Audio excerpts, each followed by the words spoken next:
Media ভাই বোনদেরকে আমি প্রথমে ধন্যবাদ জানাতে চাই।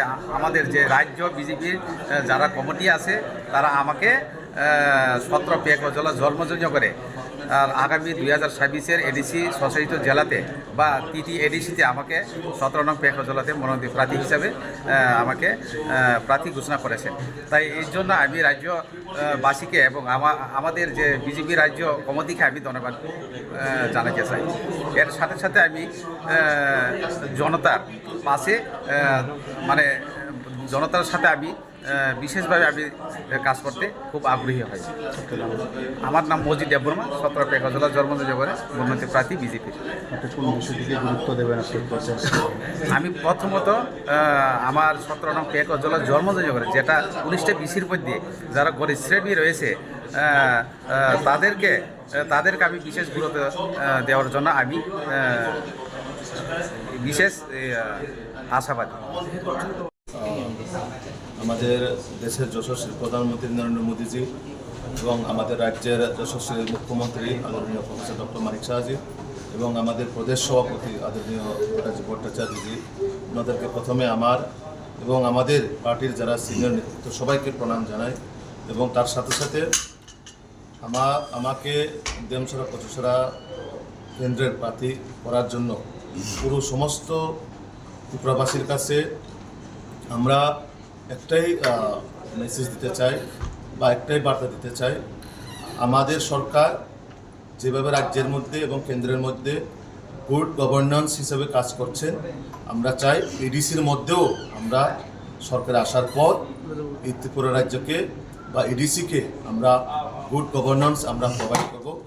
গুড গভর্নেন্সের মাধ্যমে সাধারণ মানুষের যেভাবে গত 5 বছরে বা বিগত সিপিএমের আমলে হোক বা গত 5 বছরের ত্রিপুরা মাথার আমলেই হোক যে কাজগুলো করা হয়নি, সঠিকভাবে ডেভেলপমেন্ট বাস্তবায়ন হয়নি, সেটাকে আমরা ফার্স্ট প্রায়োরিটি হিসেবে মানুষের জন্য যে আমাদের মাননীয় মুখ্যমন্ত্রী বরাবর বলে থাকেন, আমার সরকার আমাদের সরকার, মানুষ যেন সাধারণ মানুষ যেন মনে হয় সরকারের একটা পার্ট, আমরা সবাই যাতে সরকার নিজের পরিবারের মতন আমরা যাতে এই অনুভব যাতে করে সেই রকম আমরা এডিসির মধ্যে সরকার প্রতিষ্ঠা করতে চাই। এবং আমাদের লক্ষ্য একটাই থাকবে শিক্ষা, স্বাস্থ্য এবং ফার্স্ট প্রায়োরিটি বেসিসে গরিব পরিবারগুলোকে দেখা এবং আমাদের যারা যুবক, বিশেষ করে জাতি জনজাতি সকল অংশের মানুষকে যারাই আমাদের এডিসির নাগরিকরা থাকবেন তাদের জন্য কাজ করা, সেটাই আমাদের মেন লক্ষ্য থাকবেন। এবং প্রায়োরিটি বেসিসে আমাদের সরকার, আমাদের মোদি মানিক সাহাজির নেতৃত্বে যে সরকার, এই সরকারের যে গুড গভর্নেন্স এই লক্ষ্য আমরা সাধারণ মানুষের কাছে আমরা পৌঁছাব। আমি বিচ্চন্দ্রনগর কলসির থেকে আমি আজকে ক্যান্ডিডেট হয়েছি।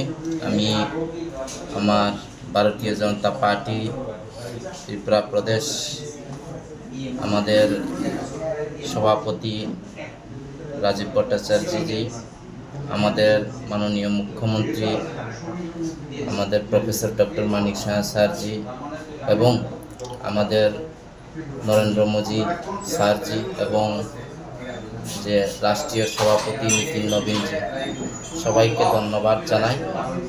আমি আজকে দ্বিতীয়বার বিচ্চন্দ্রনগর কলসির থেকে নমিনেশন পেয়েছি পার্টির থেকে। অতীতে আমি যেভাবে জনগণের জন্য কাজ করেছিলাম এবং জনগণের পাশে ছিলাম এবং আমাদের পার্টির পাশে এবং পার্টির হয়ে আমি কাজ করেছিলাম, আমি আগামী দিন পার্টির হয়ে কাজ করব, ভারতীয় জনতা পার্টির সাথে আমি কাজ করব এবং বিচ্চন্দ্রনগর কলসির জাতি জনজাতি সকলকে নিয়ে আমি এগিয়ে যাওয়ার জন্য আমি কাজ করব এবং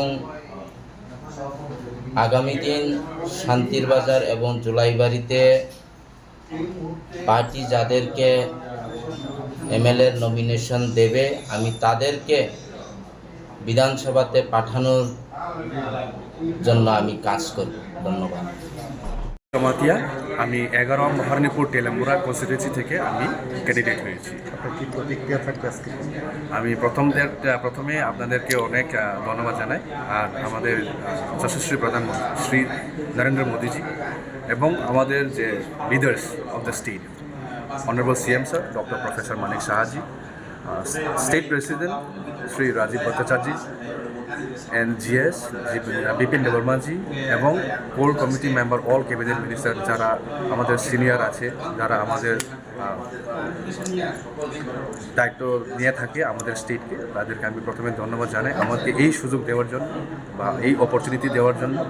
opportunity to help people, to be the voice of the people, যে লোকের আওয়াজ হয়ে আমি দাঁড়াতে পারি।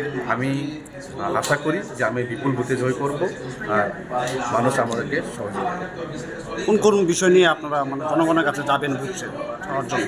অবভিয়াসলি ইউথ এমপ্লয়মেন্ট আর টিটিসি এডিসি এরিয়াতে আমরা অনেক আরও ডেভেলপমেন্ট বা ইজ অফ ডুইং বিজনেস আরও অপরচুনিটি এই দেওয়ার জন্য আমরা গুড গভর্নেন্স দিয়ে আমরা গুড